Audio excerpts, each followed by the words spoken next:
bem-vindos. O nosso encontro de hoje é para celebrar um ano de relevantes parcerias, especialmente no cenário Lifelong Learning de diferentes grupos alumni. O grupo do Mediare, do curso Soft Skills para Conselheiros, da Virtuos Company, com o apoio do IBGC. Então, estamos juntos aqui nessa manhã, brindando 2024 e oferecendo esse curso de conversas sobre pessoas como prioridades, desafios, oportunidades.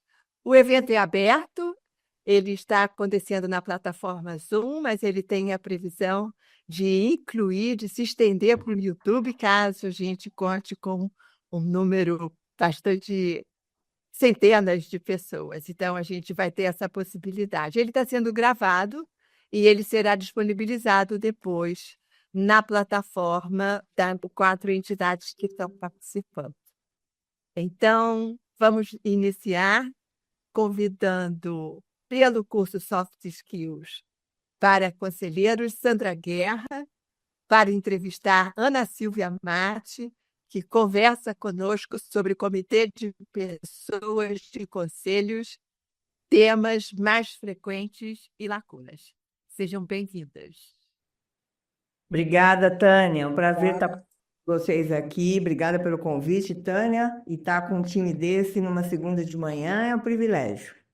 Bom, eu vou ter o prazer enorme aqui de conversar com a Ana Silvia Marte, principalmente porque o tema que a gente vai conversar, a gente já viveu na vida real, né, Tânia? Né, Ana Silvia? Nós duas estivemos no mesmo comitê de pessoas, e, portanto, esse tema é muito caro para nós. A Ana Silvia, como vocês viram na apresentação enviada antes, tem uma experiência muito grande de pessoas. A Ana trabalhou sempre na área de RH e já há alguns anos vem dedicando todo o seu talento para conselhos de administração e comitê de pessoas, com casos muito complexos e, portanto, com soluções inovadoras. Ana, muito obrigada por aceitar o convite de estar nesse papo aqui. Eu sou quem agradeço aí. Para mim é um privilégio estar aqui com esse grupo tão preparado, né? Já sei que a minha responsabilidade é alta. É isso aí, não podia te dar menos responsabilidade. Mas vamos lá, você tem integrado o Comitê de Pessoas já há algum tempo, né, Ana Silvia? Quais são os temas mais frequentes que você vê passarem pelo Comitê de Pessoas de Conselhos?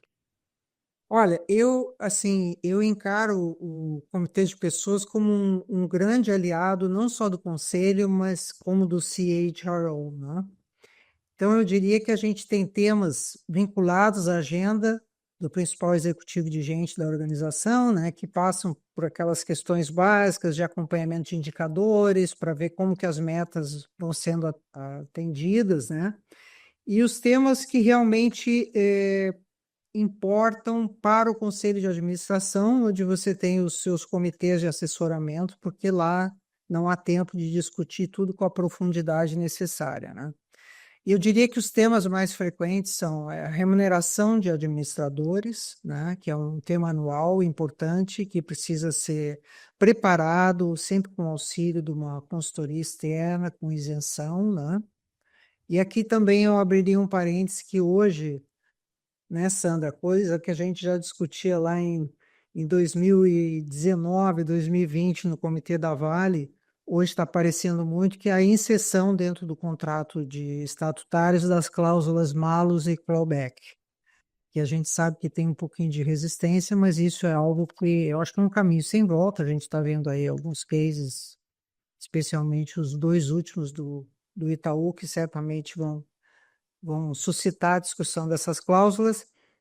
As metas anuais de todos os estatutários, né, sempre alinhados à estratégia da empresa, às metas globais da empresa, mas hoje você tem uma tendência de ter, dentro dos diretores estatutários, essas metas exaustivamente discutidas no comitê de pessoas, cada vez mais com viés de serem metas mensuráveis, né? menos discricionárias possíveis. E aquilo vai servir depois, que vai ser a Bíblia para toda a organização nesse desdobramento. Eu acho que o apoio também à avaliação de estatutários, né? O comitê pode apoiar muito nesse processo e também apoio na estruturação da avaliação do próprio conselho, né? Que é algo que em companhias abertas hoje é mandatório e nas companhias que ainda estão não tem capital na bolsa também a gente vê com muita frequência porque é uma prática super recomendável, né? Outro tema que eu tenho visto muito pós-pandemia, né, que eu acho que a pandemia acabou dando uma luz muito forte na área de gente, né? Então, o tema da cultura subiu aos comitês e aos conselhos, né? Primeiro comitê e depois aos conselhos, onde a gente precisa ter um acompanhamento permanente da cultura, né? Hoje a gente não trata mais de pesquisas anuais de clima, né? Ou semestrais, e as empresas fazem pesquisas quinzenais, né? E é um termômetro muito importante também para o turnover, porque uma cultura que não é uma cultura hoje inclusiva, baseada no capitalismo de stakeholders, eu acho que é uma cultura que expele os talentos da organização, né? Hoje, a atração de talentos vai muito além da questão salarial, né? E plano de sucessores eu também colocaria, e seriam esses os temas mais frequentes que eu tenho visto, Sandra. Gostaria de te convidar, como esse ainda é um assunto emergente, a gente tratou disso numa época em que ninguém tinha, a não ser as instituições financeiras, que você explicasse um pouquinho melhor as cláusulas clawback e malus. Tá. Então, começam a figurar agora nos contratos das empresas e, certamente, no caso citado, instituições financeiras, é onde já tinha começado. Eu acredito que a que nós fizemos lá atrás, trabalhamos, né, junto, foi um dos primeiros de empresas não financeiras. A cláusula malus ela é vinculada aos contratos de incentivos de longo prazo, né? Que tem exercícios a cada período e normalmente tem várias formas, né? Que é uma das partes mais importantes hoje da remuneração dos estatutários, e ela permite que por qualquer problema vinculado ao código de ética ou qualquer questão que o compliance aponte, você possa suprimir parte daqueles incentivos de longo prazo, das stock options, que ainda estão por vencer. E a clawback, que é também chamada cláusula de reversão, né, é um mecanismo que a empresa tem o direito, pelos mesmos motivos, né, de qualquer desvio de conduta do executivo, você possa buscar a reversão de bônus já pago, inclusive, né? Então, são cláusulas importantíssimas que asseguram o alinhamento completo de todos os executivos com o código de ética da companhia. Aquele caso do cartão de crédito eu diria que entra na malus, porque o executivo ainda estava, né? Então, certamente vai haver ali uma penalização importante em relação a isso. Já no caso do Itaú, que a gente acompanhou recentemente, se aplicaria clawback, porque teria, vamos dizer, implicações anos antes, né? Exatamente. E ali tem uma implicação mais assim amplificada, né, Sandra? Que é essa questão de pareceres, né? E de até eu acho que limite de alçadas. Eu vejo algumas empresas já tratando disso dentro do conselho para dar uma revisitada nessa questão de contratação de consultorias e pareceres para a organização. Porque a gente viu ali que tem pareceres que eram pareceres verbais, né? Exato. O que causa estranheza, né? Particularmente numa organização regulada como essa, com tantos controles que deveriam estar instalados, né?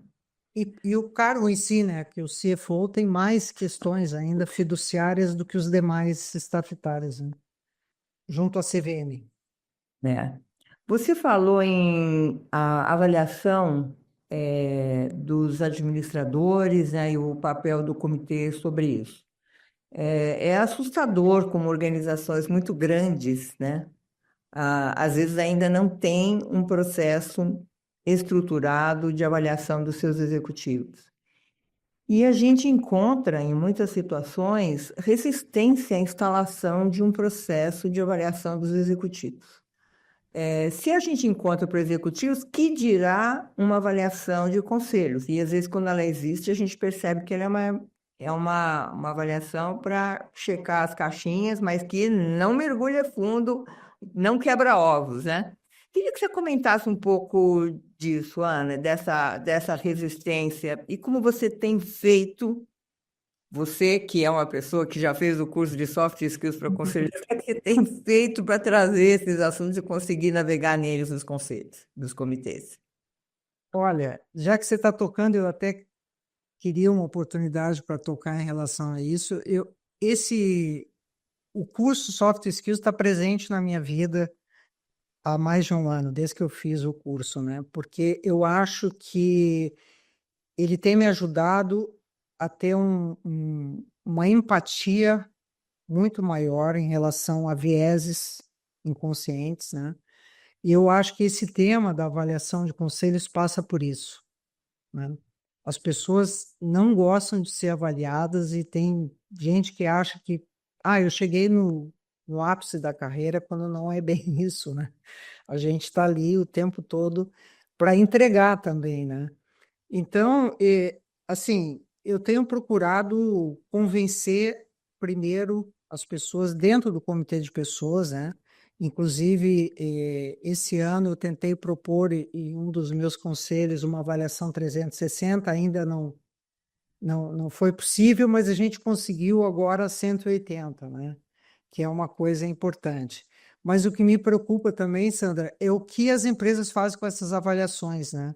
Porque, via de regra, é para constar no relatório anual. E assim, algumas decisões que são tomadas em função das avaliações são ainda muito empíricas, sem nenhuma metodologia, né? Eu acho que isso seria um instrumento rico, por exemplo, para você estabelecer algum programa de desenvolvimento dos conselheiros. Porque quando a gente pensa em conselheira, a gente ainda fala muito pouco dentro dos conselhos em soft skills, em habilidade humanas e todo o resto, né? Então, eu acho que tem muita gente, eu também, não, ninguém é perfeito, eu acho que a gente sempre pode evoluir, mas depois de eu ter feito o curso, eu vou sempre ali para o balcão, né, avaliar alguma coisa para voltar depois do cafezinho, porque eu estou vivendo dois conselhos bastante complexos, que são Eletrobras e Norte Energia, toda essa questão do que tem por trás, né, de Belo Monte, e Eletrobras também, em função que a gente é público, todos vocês devem estar acompanhando nos jornais, e o governo atual entrou com uma ação de inconstitucionalidade, né, contra o projeto de lei que privatizou a empresa, e está reivindicando maior poder dentro da gestão da empresa, o que desconfigura a empresa como corporation, né? Então, eu vejo que essas questões, o que a gente faz com as avaliações, também é algo que precisa ser melhor discutido. Mas é como você falou, é bem complexo também a ideia de que a diretoria executiva avalie o conselho ainda é muito chocante, mas eu acho que essa seria algo próximo de uma maturidade, né? Um nível acima do que a gente tem hoje. E é uma pena, né, Ana? Porque eu tenho sido testemunha, não no meu papel de conselheira, mas no meu papel de consultora, como isso como a avaliação de conselho pode ser uma ferramenta fenomenal para a empresa avançar, o conselho avançar, a ir atrás de melhores resultados. Quando ela é feita para valer, né? e depois se acompanha, né? Eu gosto, inclusive, de acompanhar ao longo do tempo o plano de ação.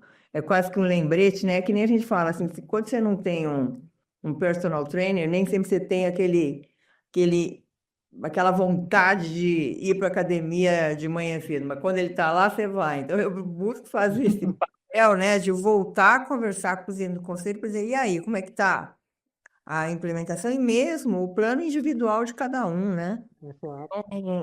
Eu vi transformações de conselho, progressos que são reconhecidos quando a empresa é listada, né? A empresa passa a ser uma referência em boa governança. Então, fica o convite, né, para todos que participam de comitê de pessoas não esquecer essa oportunidade que tem de melhoria e de ferramenta, né? Mas falando de melhoria e ferramenta, queria que você comentasse, né, qual é o nível, como é que você avalia o nível de maturidade dos nossos comitês de pessoas, né? Nós já estamos cobrindo tudo que deveríamos, quais as principais lacunas que você encontra e observa, até conversando com pessoas que participam de comitês? Olha, eu vejo algumas lacunas importantes, né? E vejo também começam a haver interferências que eu acho que não estão contribuindo. Então, queria começar por elas, né? Por exemplo, agora tem as casas de proxies e os investidores não têm uma simpatia e não compreendem o papel do membro externo no comitê.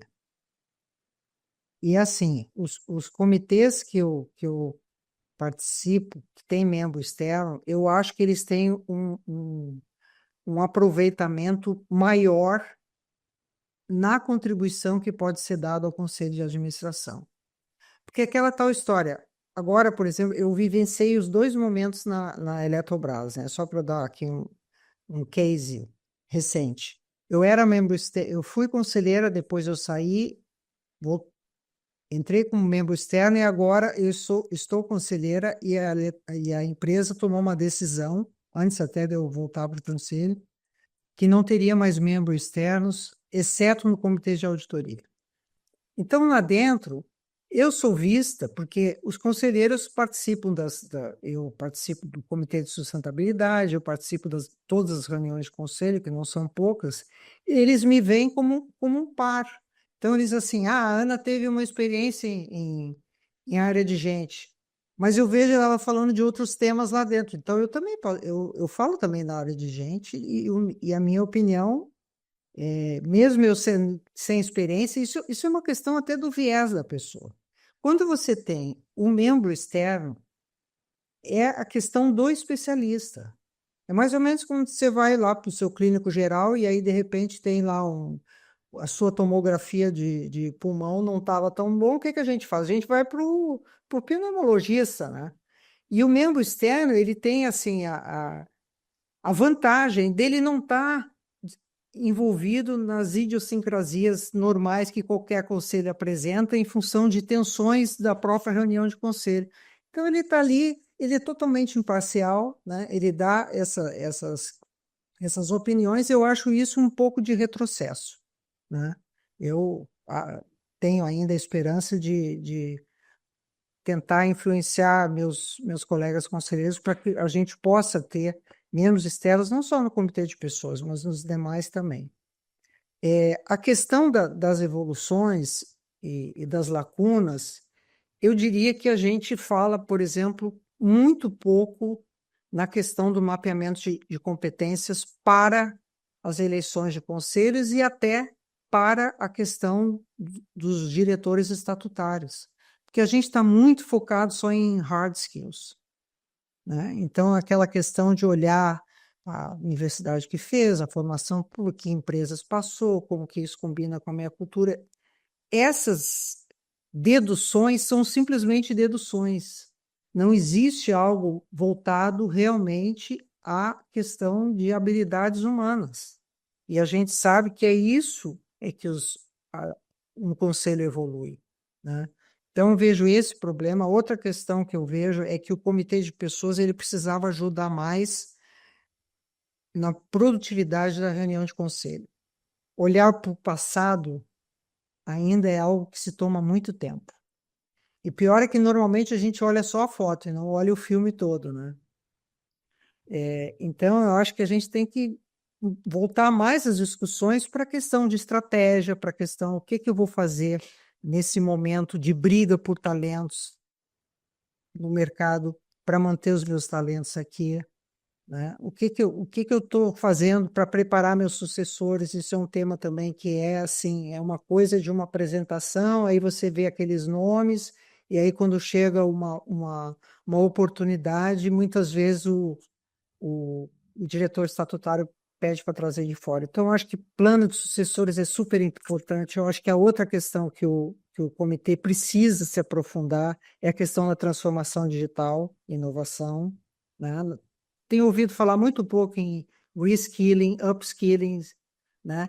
E até como que a inteligência artificial vai ajudar para que a gente atenda às demandas das novas gerações, porque não vamos nos enganar, já está acontecendo. Os contratos de trabalho vão ser cada vez mais individualizados, porque cada um tem as suas aspirações, os seus desejos de como quer tocar a sua carreira. Aquela questão da carreira eterna, que eu entro como estagiário e saio como C-level, é ainda uma questão muito sonhadora e que não vai mais existir no presente próximo, né? Então, a questão também do employer branding, né, da identidade organizacional, que é hoje também um grande aliado para atrair e reter talentos. A gente fala muito pouco em relação a isso, né? Então, eu acho que ainda estamos um pouco longe, assim, do estado da arte e temos que lidar com essas ingerências, né, que acabam, como eu citei, né, dessa questão de ISS, BlackRock e outras proxies que ficam dizendo, olha, a gente prefere que os comitês sejam formados somente por conselheiros. E a incoerência disso é que também eles dizem, a gente prefere que tenha menos conselheiros. Então, os conselheiros vão ter que se transformar em super-homens e super-mulheres, porque imagina um conselho de 7 ou 9, como é a Eletrobras. A gente tem que sentar em 2, 3 conselhos, né? Então, e aí daí a gente... Hã? E olhe lá. E olhe lá, né? E daí, também, por outro lado, a CVM acha que 4 ou 5 conselhos em companhia aberta é um bom número. Eu acho que é muito. É, exatamente, com o nível de dedicação que se requer. Né? Isso aí. A gente tem espaço rapidamente para mais uma pergunta, antes de eu tentar fazer um resumo aqui do nosso papo. Mas como é que você vê as empresas lidando com as novas gerações, que têm outras perspectivas, que têm uma lealdade muito tênue para com as empresas e que têm expectativas e desejos muito difíceis de atender? Ana, como é que essa é uma discussão que os conselhos estão tendo? Não, tenho que ser sincera, não estão tendo. Essas discussões começam a haver a nível de comitês, mas eu diria que de uma forma muito tênue.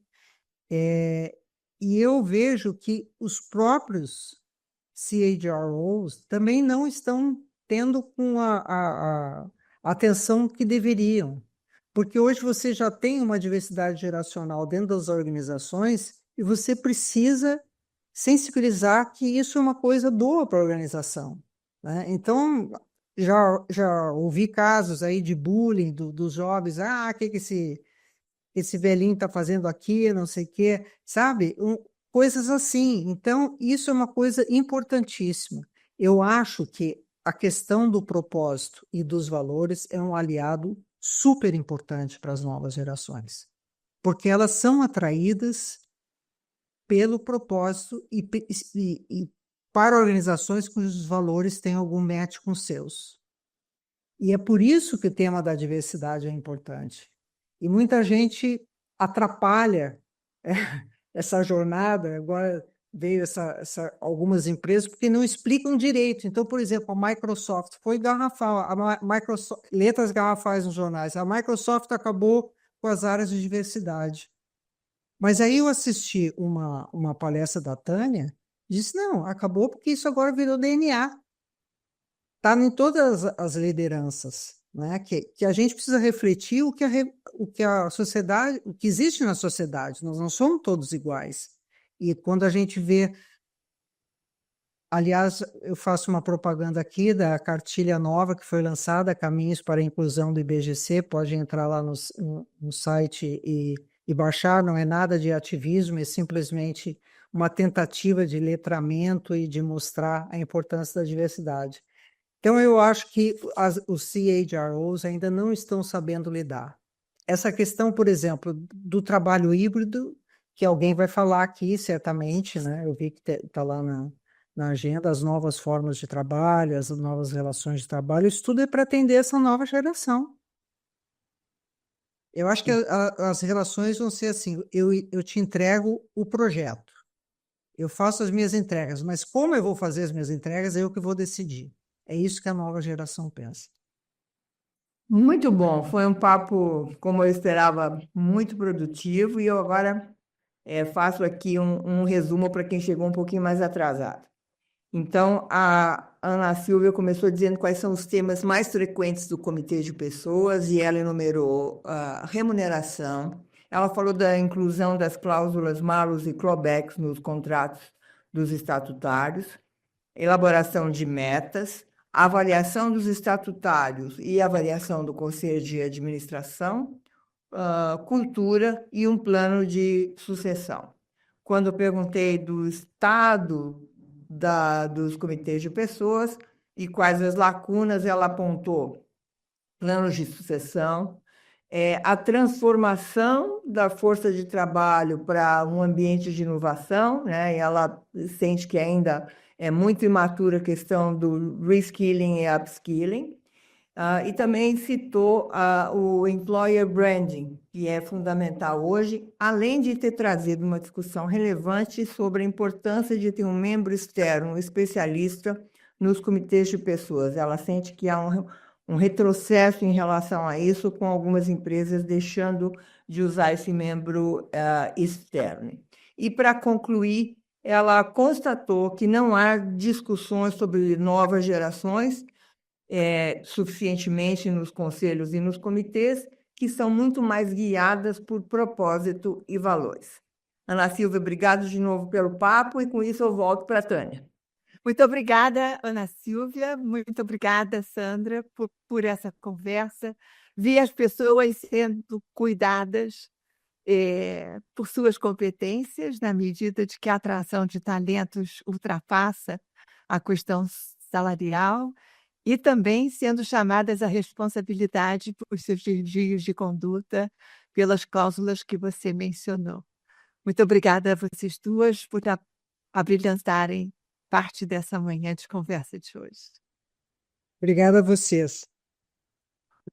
Eu quero, então, convidar pela Virtuous Company a Ângela Donaggio para entrevistar Lara Yuni Bezerra, que conversa conosco sobre maturidade organizacional e consciência individual. Bem-vindas, Lara e Ângela. Nós vamos ficar com as câmeras desligadas, porque para as pessoas que estão acompanhando o nosso webinário, só tem vocês duas como fundo de tela do tema da nossa conversa de hoje. Por isso, a gente não vai estar com as câmeras abertas junto com vocês, tá bom? Perfeito. Obrigada, Tânia. Muito obrigada.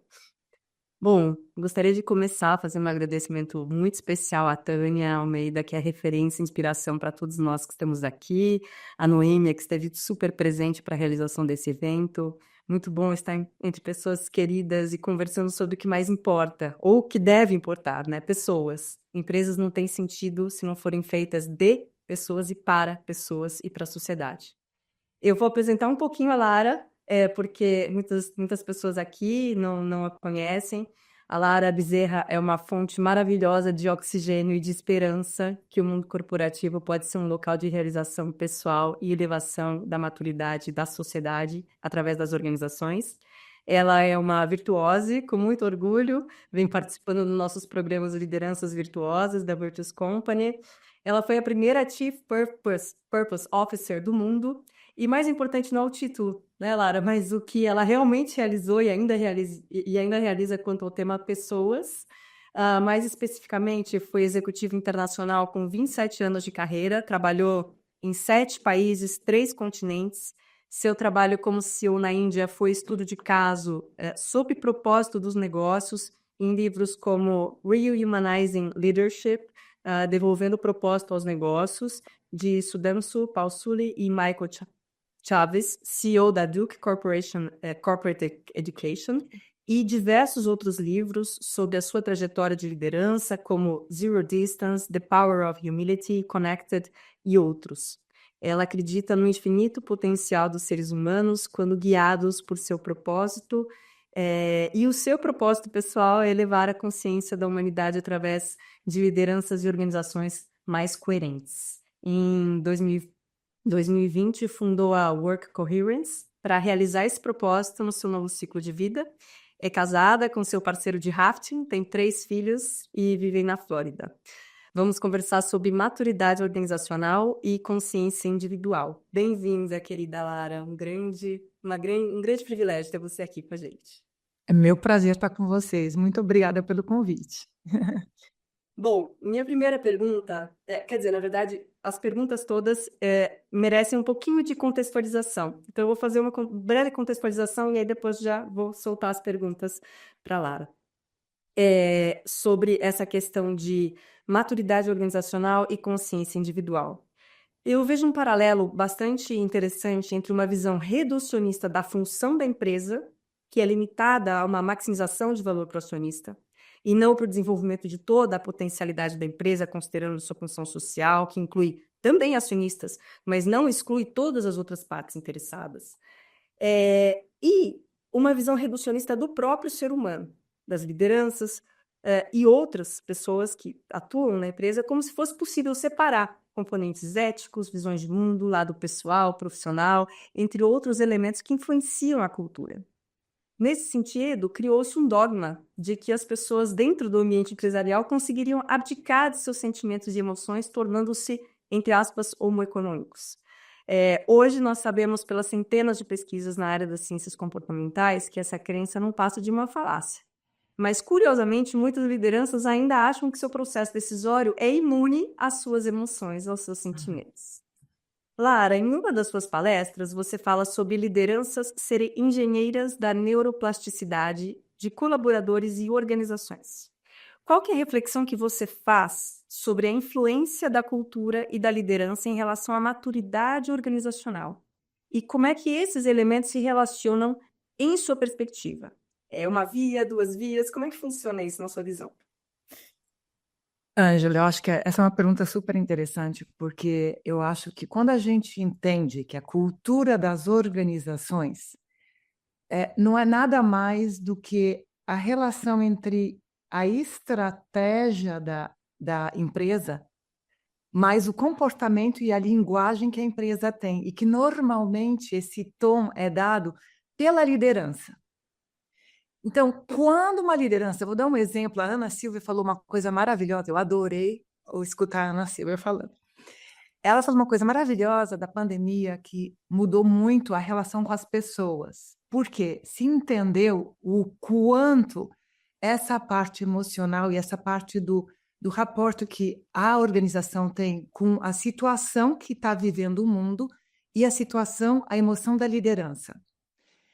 Eu dou um exemplo super interessante que, durante a pandemia, eu ouvi uns podcasts que mostravam as pessoas que estavam trabalhando durante a pandemia e como elas reagiam. E foi muito bonito um dos podcasts que uma pessoa que trabalhava aqui nos Estados Unidos, ela fazia, eu acho que ela fazia comida, era uma indústria de comida. E ela tinha que trabalhar, era uma mãe e tinha 2 filhos. E perguntaram para ela, por que você está vindo trabalhar?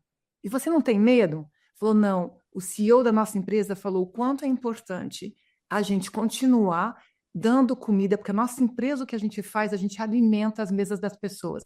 E como a gente alimenta as mesas das pessoas, é muito importante que eu e a minha equipe, a gente esteja aqui e faça isso, não só por fazer, porque a comida que a gente está fazendo aqui vai estar num momento difícil na mesa de cada pessoa. Isso que eu digo. Naquele momento, aquele CEO, sem pensar, a preocupação do CEO era muito mais trazer a comida e alimentar as pessoas, que é a função dele. Então, você olha a maturidade que esse CEO tinha, a emoção que ele trouxe para a obrigação da estratégia, é completamente diferente de uma outra empresa, onde, de repente, o CEO vira e fala: tá bom, essa estratégia que vocês têm que fazer, e baixa para os líderes, para os outros líderes, que tem que realmente implementar. E, de repente, esses líderes, quando vão implementar, vão com papel, falando aqui eu tenho que fazer, e estão com medo, ou querem manter o emprego.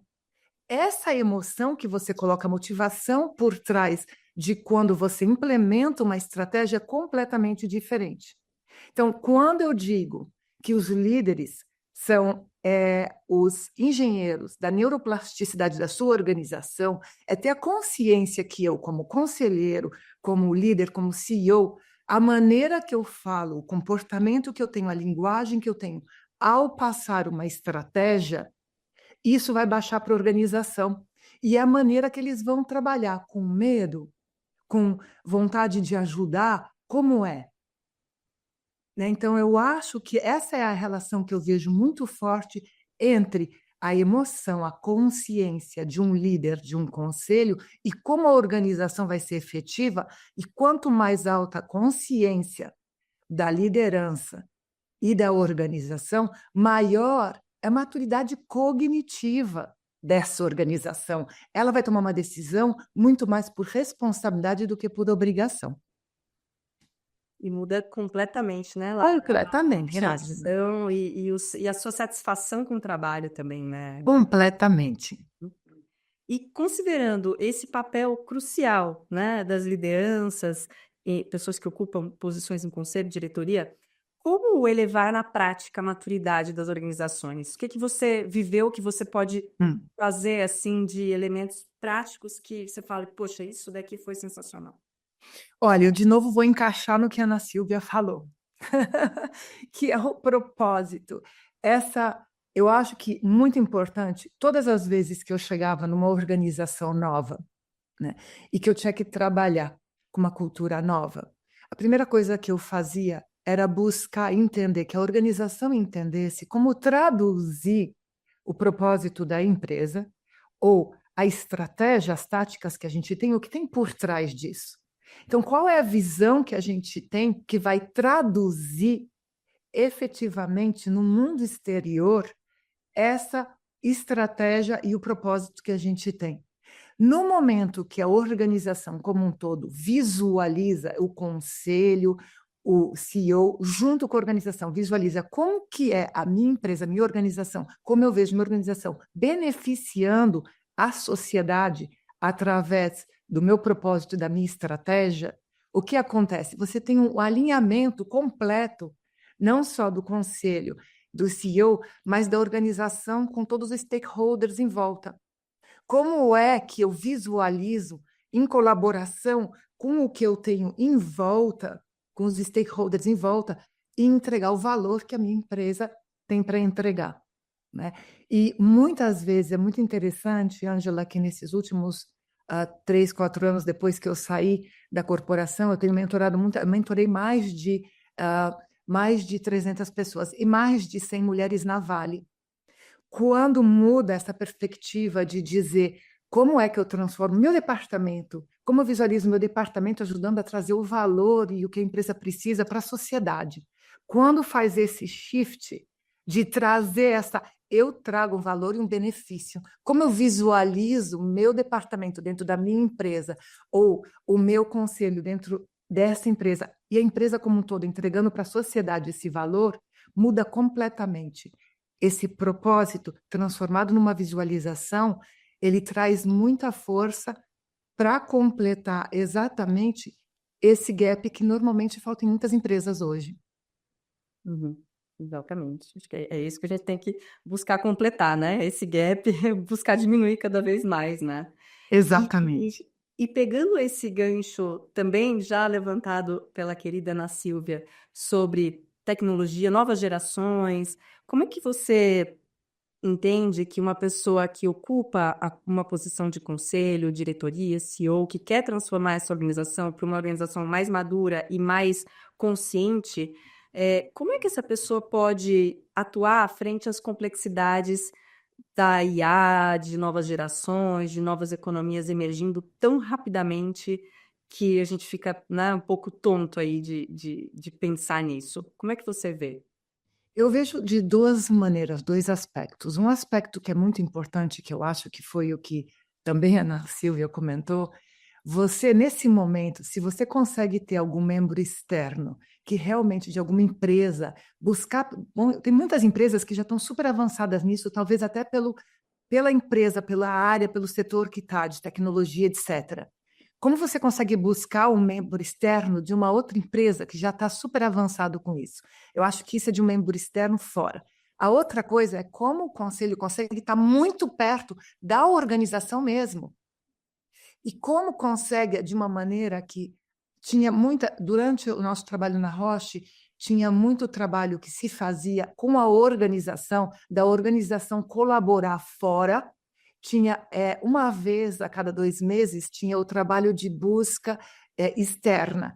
Então, os próprios colaboradores buscavam quais eram as empresas ou alguma organização que trabalhava muito bem, que eles tinham uma admiração, eles passavam o dia fora com essa organização ou com essa empresa, trazendo, compartilhando o que estava acontecendo e trazendo para a empresa. Então, é como uma busca externa também dentro da organização, não só do conselho.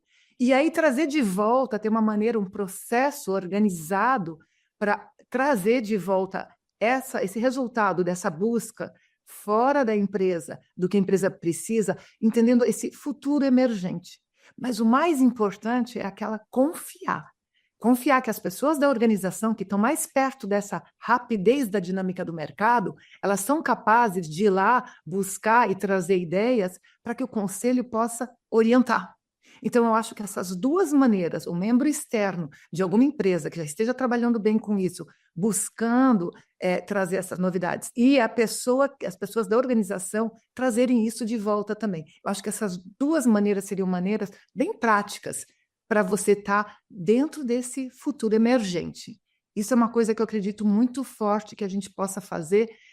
E, Ângela, o que eu vejo é que muitas vezes, pela responsabilidade por tudo que está acontecendo, os conselhos e os CEOs ficam com um pouquinho de medo, porque é até uma ansiedade, porque é uma responsabilidade muito grande. A gente tem muitas vidas, a gente tem muita responsabilidade pela empresa que a gente está. Mas, ao mesmo tempo, a gente tem também uma possibilidade de ajudar a enxergar e trazer a nossa organização para ser como um líder, de trazer mais esse valor, porque é isso que está precisando. A necessidade que existe hoje das empresas é entender qual é o papel que eu faço dentro da sociedade. E olhar isso como um ecossistema e não como um egossistema do líder ou da empresa. Como dentro desse ecossistema que eu participo como empresa, eu posso colaborar para melhorar a humanidade, melhorar a sociedade. Se eu consigo trazer isso para dentro do conselho, muda completamente a perspectiva e as discussões. Sai de um lugar de evitar problemas, cuidar dos medos, para encontrar soluções para tudo que a gente precisa para o futuro. Essa mudança de perspectiva, Ângela, muda completamente. Com certeza. E é muito importante, Lara, o que você trouxe, né? Porque quando há uma turbulência, e essa é uma frase do Peter Drucker que eu gosto muito, né? Em tempos de turbulência, o maior perigo não é a turbulência em si, é se apegar às práticas de ontem, né? Exato. E quando nós estamos em um momento policrise, né? Eu acho que eu entendo que o mais difícil é as lideranças entenderem que nós precisamos realmente de uma mudança de mindset para essa confiança no ser humano, efetivamente, né? E isso envolve desde confiar de que essa pessoa pode buscar e cooperar e verificar uma potencial solução em uma outra empresa, ou buscar dentro de si mesma, né, a sua intuição, o seu sentimento e achar as próprias respostas, né? E não que ela precisa de todas as perguntas subir para depois descer, porque aí já passou. Nesse ritmo que nós estamos tendo, não é mais possível esse modelo, né, de hierarquia que sobe e desce e aí depois tem as respostas. E, Ângela, deixa eu só fazer um comentário que você está falando, que é lindo, porque o que você falou, por exemplo, eu acho que o momento de crise que muita gente acha que a gente está passando, eu já vejo um momento de transformação muito grande para algo bonito que está surgindo. E algumas empresas estão sendo líderes, e algumas empresas estão reativas, porque estão com medo dessa mudança. E o que você falou, uma coisa tão importante, eu acho que o papel principal, num momento dessa transformação que está acontecendo, para os conselhos e os líderes, não é ter resposta das perguntas é ter a pergunta correta. Os conselhos e os líderes, se tivessem a pergunta correta agora para a organização que está perto dessa mudança, transformação que está acontecendo no mundo, eles vão poder guiar muito melhor com a resposta que a organização deu. Da pergunta adequada que eles tiveram, eles conseguem orientar pela experiência que tem a organização. Essa troca, que eu acho que é um momento importante para olhar não de crise, mas um olhar de transformação para algo maravilhoso que vem. Ótimo, excelente, Lara. E esse autoconhecimento, né, também, Exato, muito importante, né, para buscar essa pergunta correta, né? exato. E por último, agora, considerando o nosso tempo exíguo, frente a essa maravilha que é esse tema e a sua experiência, Lara, considerando essa ampla experiência de diferentes culturas que você trabalhou, Venezuela, Índia, Estados Unidos e muitos outros países, como é que você entende que pessoas de culturas diferentes reagem diferentemente em relação à elevação da consciência que você buscou implementar? Culturas diferentes têm motivações diferentes em relação ao que as leva a elevar a sua consciência ou não? O que você pode contar para a gente? Olha, Angela, essa foi a maior aprendizado que foi como para crescer na sabedoria como ser humano, foi trabalhar em diferentes países e entender que o ser humano é um. E tem uma coisa que motiva todos os seres humanos, é trazer valor para a sociedade. E trazer valor para a sociedade é algo que todos eles querem. E eu também acabo falando sobre o que a Vanessa perguntou sobre a confiança. Qualquer país que eu fui sendo líder, eu entendi que confiar nas pessoas e trazer para elas essa possibilidade delas viverem o propósito delas individual, dentro da empresa, e que a empresa fosse uma ferramenta para elas viverem o propósito delas. Como as empresas que eu trabalhei foram a ferramenta para eu viver o meu propósito. Todo ser humano, em qualquer cultura do mundo, com qualquer diferença e diversidade que exista, quando você dá a possibilidade da pessoa viver o seu propósito, confiar nela e traz dentro da empresa, nós estamos trabalhando nessa empresa para trazer o valor para a sociedade, deixa isso claro, e o líder vive isso, o que acontece? A diversidade é algo que vem como um plus para efetivar a produtividade da empresa de uma maneira muito maior e mais forte, porque junta as diversidades para tentar encontrar soluções melhores por essa responsabilidade em conjunto que a gente tem de trazer valor para a sociedade. Então, na verdade, em resumo, qualquer ser humano do mundo quer trazer valor e quer fazer diferença. E quando você consegue fazer com que a empresa seja ferramenta para que cada indivíduo faça diferença e traga valor para a sociedade, muda completamente. Espetacular, querida. Nossa, muito bom. Acho que em relação à diversidade, eu sou suspeita, né? Trabalho com diversidade e governança há quase 20 anos e participei da cartilha que a Ana Silvia Matti mencionou aqui do IBGC. Nós estamos na comissão de pessoas do IBGC. Lançamos recentemente essa cartilha de diversidade, participei do petit comitê que escreveu essa cartilha com muito prazer e muita honra. E acho que o que você mencionou aqui é realmente essencial e vou buscar resumir brevemente o que nós conversamos nessa meia hora e todo o seu ensinamento, né? Que nós devemos buscar na prática essa coerência, e não é só falar que confia, mas é mostrar que confia nas pessoas, né? Mostrar através das ações. Como é que eu mostro isso? Como é que eu mostro que eu realmente confio e como ligar o propósito à estratégia da empresa? E é possível, não é um bicho de sete cabeças, e aproveitar com isso a singularidade de cada indivíduo que vai agregar em riqueza e vai despertar um potencial inimaginável dessa pessoa nessa missão, que aí se torna não mais uma missão, né? Não é mais um trabalho, se torna uma missão, né? Além disso, nós falamos sobre esse propósito maior, então não pensar na empresa só como uma máquina de proporcionar dividendos e de lucros e ITRs, e pensar sempre no trimestre, é pensar na empresa como uma teia de relações, de um ecossistema, efetivamente, que vai servir à sociedade. Dentre esses elementos, os acionistas, mas tem muitos outros, né, stakeholders aí que são importantes, e pensar necessariamente nessa função social.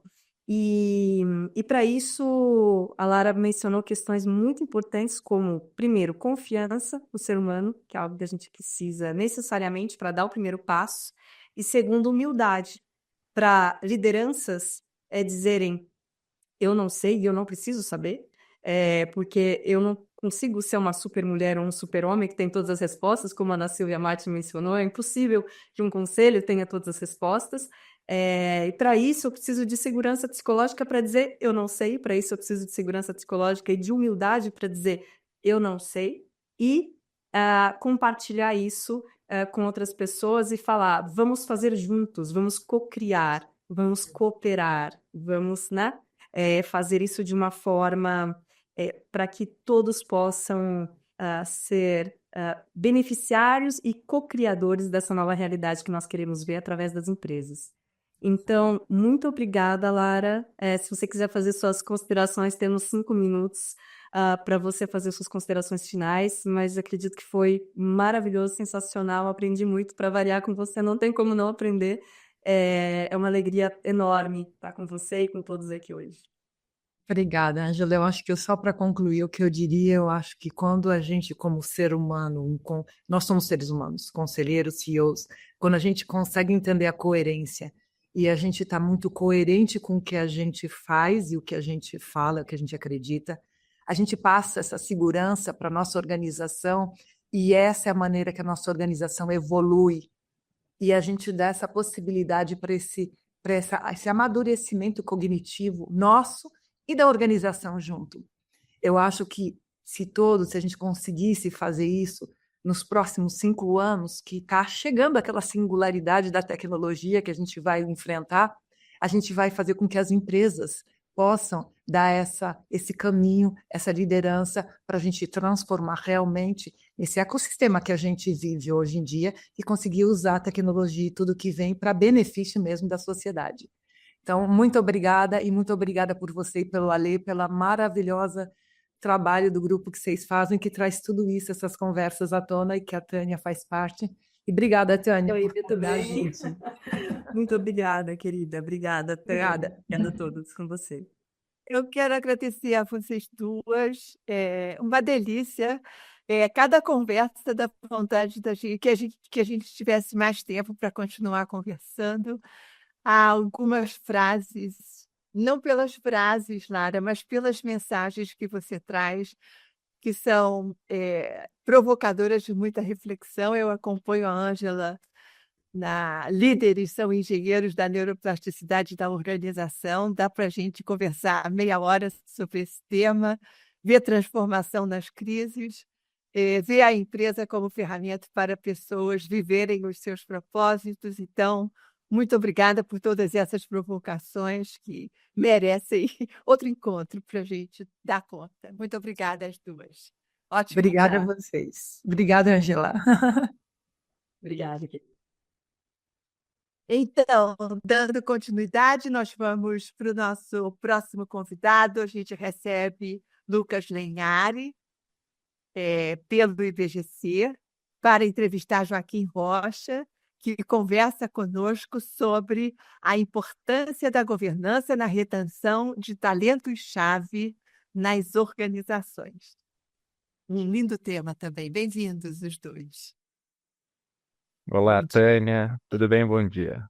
nossa, eu que fico muito feliz, é uma honra estar com todos vocês aqui. Fiquei feliz de receber o convite aí seu. Sempre é bom a gente participar de eventos assim. Obrigado, Joaquim, pela presença. Bom dia a todos. Primeiro, um agradecimento especial à Tânia pelo honroso convite, né? Eu sou diretor de expansão e parcerias do IBGC, estou aqui representando o Instituto e é um prazer, né, reforçar sempre essa parceria, né, aliás, com todas as organizações e pessoas presentes aqui que são, né, da casa, então é muito bom estar aqui com vocês. Hoje, o nosso convidado, né, para falar um pouquinho sobre esse importante tema, né, que a gente está endereçando aqui no evento, é o Joaquim Rocha. O Joaquim vem de uma vasta carreira executiva como C-Level, posições de liderança em grupos familiares nacionais e multinacionais em vários segmentos da indústria, tem formação em sistemas de informação, tem MBA executivo em gestão de recursos humanos e em marketing e negócios pela PUC do Rio de Janeiro, possui a formação como conselheiro de administração pelo IBGC, Instituto Brasileiro de Governança Corporativa, né, além de formações internacionais em mediação corporativa e personal mentoring. Possui também certificação em coaching executivo pela Coach U Inc. nos Estados Unidos. Atualmente, Joaquim atua como membro independente e coordenador de comitês de pessoas e sustentabilidade, né, é Senior Advisor em governança e pessoas para conselhos de administração e consultivos e atua em conselhos consultivos, além de ser sócio fundador da Lupa Desenvolvimento e Gestão, onde atua como coach, mentor, mediador de conflitos, board advisor e consultor. Além de tudo, né, Joaquim, é um grande parceiro do IBGC, atuando como palestrante e professor nos nossos cursos aqui para conselheiros e outros treinamentos do Instituto, além de ter feito parte da nossa comissão de pessoas e além de ter coordenado o nosso capítulo Rio de Janeiro, né, de maneira voluntária. Então, Joaquim é um grande parceiro da instituição aqui e eu fico muito feliz de ele ter aceitado o convite para estar aqui conosco. Então, Joaquim, eu já começo aqui, né, fazendo uma primeira pergunta para você. A gente sempre escuta, né, que o êxito das organizações está vinculado a binômio pessoas e processos, né? Hoje a gente vai falar mais de pessoas. Então, é claro que as competências técnicas são essenciais, né, para a gente ter bons líderes, mas eu queria que você trouxesse, a partir da sua experiência como executivo da área, né, quais são os grandes diferenciais para que os líderes das organizações efetivamente contribuam para o sucesso e para a longevidade das organizações, né, o que tem tudo a ver com governança. Poxa, que bom, que boa. Que pergunta desafiadora. A gente tem que estudar um pouquinho para participar de um evento tão importante quanto esse, né? Eu não sei se vocês perceberam, eu acabei de entrar justamente que eu estava numa reunião de comitê. Então, se eu for repetitivo aqui, por favor, me desculpem e me orientem, porque as outras colegas que falaram eu não tive a oportunidade de acompanhar.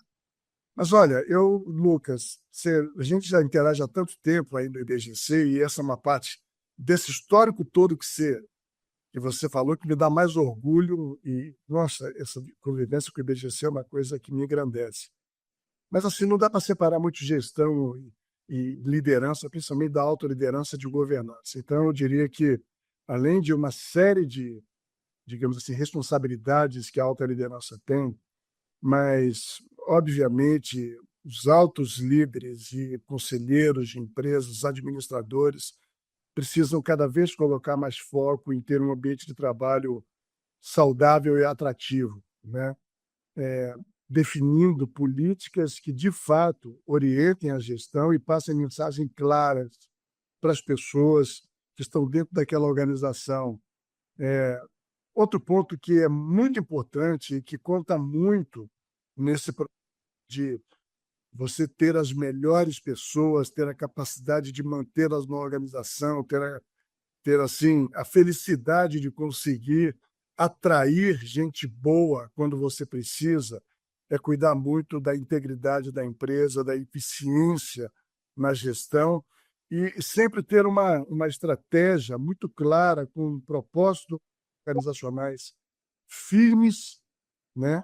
E que, obviamente, é uma empresa que consiga, dentro da sua estratégia, alcançar os melhores resultados. Então, isso são coisas que ainda não frequentam com muita assiduidade as reuniões de board, né? Já melhoraram muito quando a gente pensa aí há 20, 25 anos atrás, que é esse período basicamente que eu tenho frequentado reuniões de board, de conselho de administração, mas ainda coisa para ser explorada, sabe? Muitas vezes a alta liderança ela não se entender exatamente o que motiva as pessoas naquela organização. Somente nesses últimos anos, onde a gente tem recebido dentro das empresas profissionais que vêm de diferentes formações, que vêm com um modelo mental, né, que é diferente do modelo mental de profissionais como eu, que tenho 61 anos de idade, e que, para mim, para nós, para boa parte das pessoas da minha geração, o trabalho tinha um outro significado, um outro valor, as coisas que me motivavam naquela ocasião eram outras. E nem sempre a gente, nas organizações, olhando para essa nova geração, consegue colocar esse ovo em pé. E muitas vezes não se explora isso no dia a dia. Então, isso é uma coisa muito importante. E um outro item que está ligado a que eu falei de integridade, a gente tem que cuidar muito também da reputação das organizações, né? Então, são essas razões, são alguns desses ingredientes, e aqui não tem nenhum propósito de esgotar essa lista, que a alta liderança, seja os executivos ou sejam os conselheiros, membros de comitês, precisam estar muito atentos. Sei, vocês, estamos aqui num fórum tão grande, com quase 100 pessoas, aqueles que viveram num passado recente e que não nos deixa muito feliz, de empresas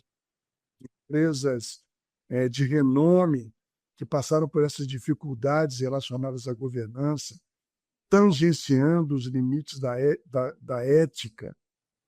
Eu, como profissional de recursos humanos e com muitos amigos do mercado, eu via sempre com muita tristeza quando um amigo, trabalhando numa dessas empresas que tinha os nomes estampados nas páginas dos jornais e sempre com boas notícias, me ligando, pedindo aí, mas ao mesmo tempo eu não tenho nada para colocar no lugar, o que é que eu faço?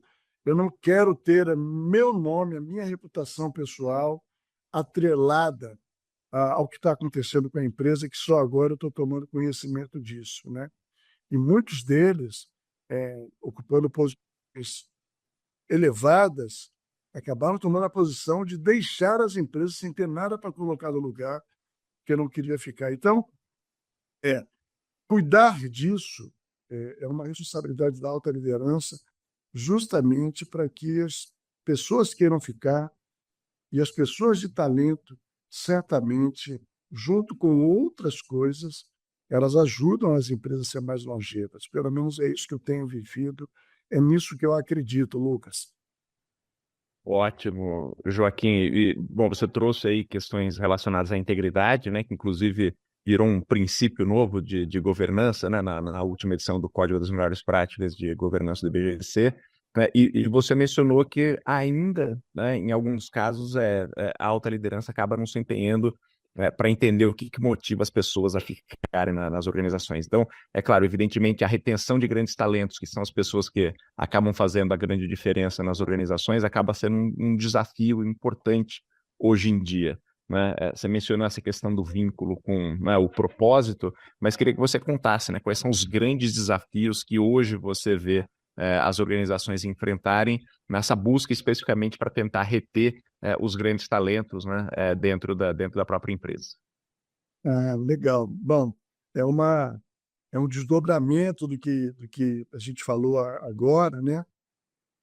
Tem muita coisa, Lucas. O que eu acho é o seguinte: tem muito clichê, né? A gente fala, a gente repete, mas o que eu acho que está faltando muitas vezes para trás do que se fala, do que se comunica, é de fato fazer as coisas acontecerem, né?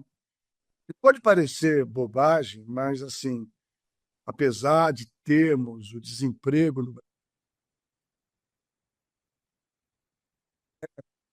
difícil de a gente conseguir sair desses 2 dígitos para reduzir o desemprego, é incrível como as empresas têm a dificuldade, é uma situação muitas vezes dramática, de encontrar determinados profissionais com qualificação.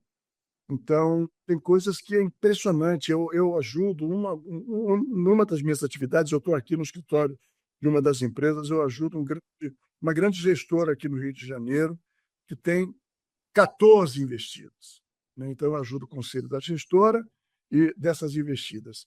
E são investidas de diferentes segmentos: mineração, inteligência artificial, só para citar algumas delas, no segmento também de florestas, e muitas vezes, não só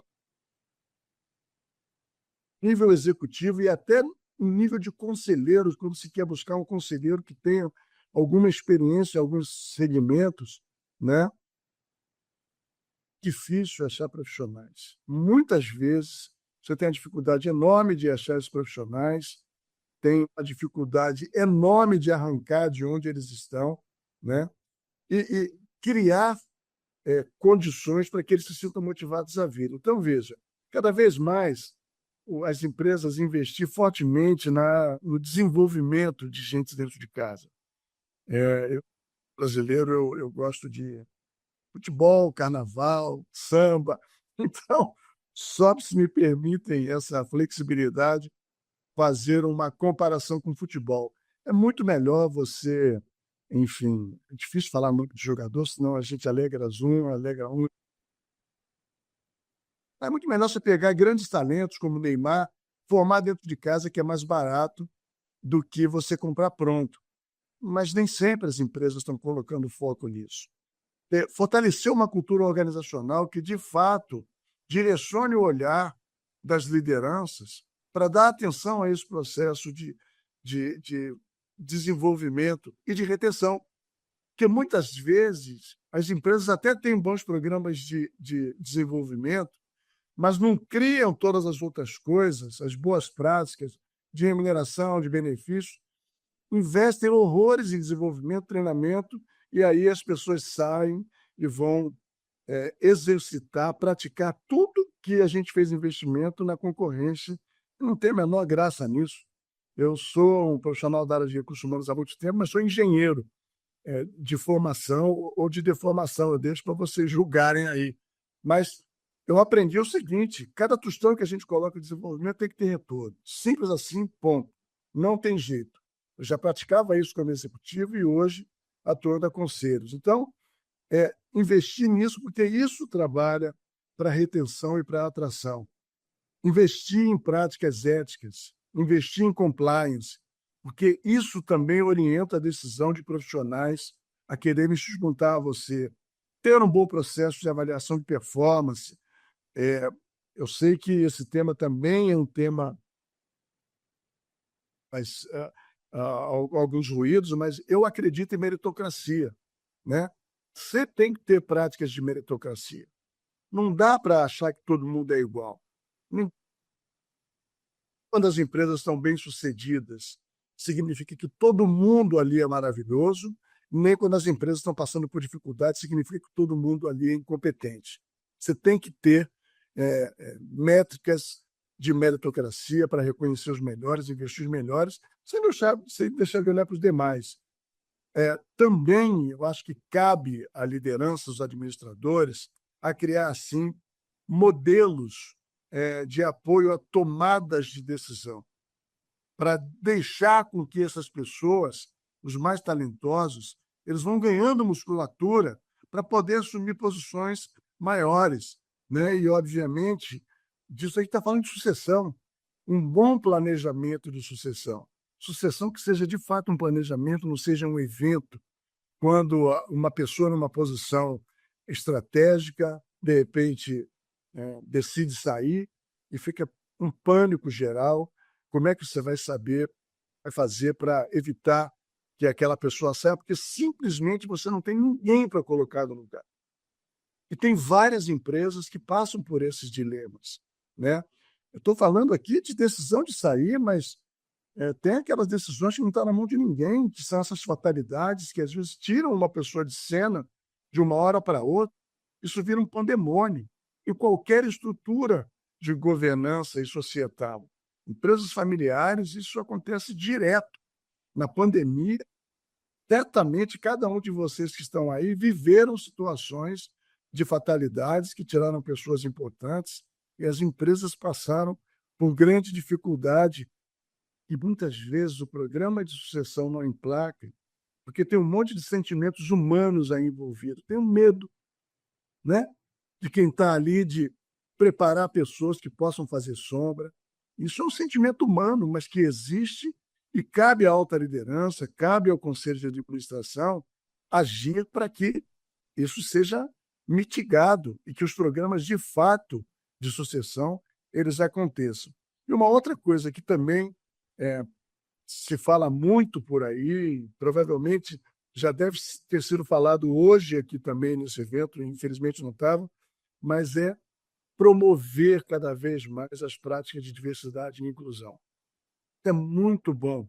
Isso é muito bom, ter pessoas que olhem o mundo de diferentes, para além dos objetivos do ESG, que o mundo tem um débito muito grande com determinadas camadas de pessoas que foram tratadas de uma forma muito diferente ao longo de décadas, né? Praticamente de mais de um século, e que quando você promove um bom ambiente de diversidade e inclusão, você de fato tem uma empresa mais promissora, uma empresa mais longeva, ideias diferentes que ajudam no processo de criatividade e inovação. Então, são alguns pontos assim que eu queria trazer, mas fazer acontecer na prática, né? Porque muitas vezes está no discurso e nem sempre no dia a dia, na prática, isso acontece. Muito bom, Joaquim. Falamos, né, do tema de diversidade e inclusão, inclusive com a cartilha de diversidade e inclusão que o IBRC lançou recentemente, num trabalho que foi mencionado aqui, né, que não é um trabalho de conversão, e sim de sensibilização, um letramento para ajudar a orientar sobre a importância dessa prática. É um material que está disponível a todos, então esse é um tema importante e caro para o Instituto aqui também. Eu acho que expandindo um pouco do que você vinha mencionando, Joaquim, você falou, bom, falar é mais fácil do que fazer, né? Principalmente quando a gente fala desses temas de retenção, que acaba sendo muito desafiador. Mas eu queria expandir um pouco do que você mencionou em relação a estruturas de governança, né? Como que boas estruturas de governança, e quais seriam essas estruturas, né? O papel do conselho, o papel da própria gestão, com uma liderança clara, com um olhar sobre pessoas, um eventual comitê de pessoas, né? Então, como que boas estruturas de governança podem dar o protagonismo sobre o tema de pessoas que as organizações precisam ter, né, para conseguir avançar? Muitas vezes é melhor falar disso que você está falando, sempre trazendo uma perspectiva, por exemplo, de investidores, né? Eu já lido há alguns anos, e agora mais intensamente, depois que eu deixei minha última posição executiva, que me juntei a esse grupo, e também eu faço trabalho junto a outros conselhos, mas esse grupo, por exemplo, trabalha captando investidores. Então, muitas vezes, os investidores, quando estão se preparando para decidir se vão ou não colocar dinheiro, investir naquela organização, naquela empresa, eles querem saber se essa empresa tem uma boa... Opa! Isso é só para mim ou para vocês também? Não, pode seguir, Joaquim. A gente tem mais 5 minutinhos. Não, tocou uma musiquinha aqui. Então, veja bem, muitas vezes esses investidores querem saber se essa empresa tem uma boa governança, se tem todas as estruturas, porque no fundo, eles vão colocar os recursos dele, recursos financeiros, muitas vezes, muitas vezes com minoritários, e querem ter a certeza de que quem está ali vai fazer um bom uso daqueles recursos. E, além disso, vem a questão reputacional, né? Eu vou colocar ali, além do meu investimento, eu vou estar selando a minha marca. Então, isso tudo serve também para que os melhores talentos eles escolham se juntar a nós e ficar conosco. Então, as boas estruturas de governança, elas fazem isso. É um predicado quase que essencial para que os melhores talentos eles queiram ficar junto de vocês, principalmente em níveis mais acima, onde, entre outras coisas, tem um risco envolvido. E regra, executivos, conselheiros, quando vão aceitar ou não um convite que a gente está fazendo, eles querem saber se essa empresa tem todos os predicados de governança, quem são os gestores, os sócios, os conselheiros que lá já estão, porque isso é um indicador de que eles vão querer se juntar ou não. Então, cada reputação da imagem corporativa é tratar os aspectos relacionados a riscos, né? Criando os arcabouços com auditoria, com comitês de riscos, por exemplo, obviamente, evitar que a empresa ela passe por determinadas agruras, né, que muitas vezes podem ser evitadas. Ter um bom processo de tomada de decisões, seja na gestão, seja no conselho de administração, uma interlocução entre esses dois órgãos, a gestão e o conselho, obviamente, amparado pelos seus comitês, com um cuidado muito grande de que se respeite as arenas de participação de cada um deles. E, obviamente, fazendo todos os investimentos em comunicação para o mercado, do que aquela empresa está oferecendo, para que, de fato, as pessoas elas possam entender que vale a pena ficar ali.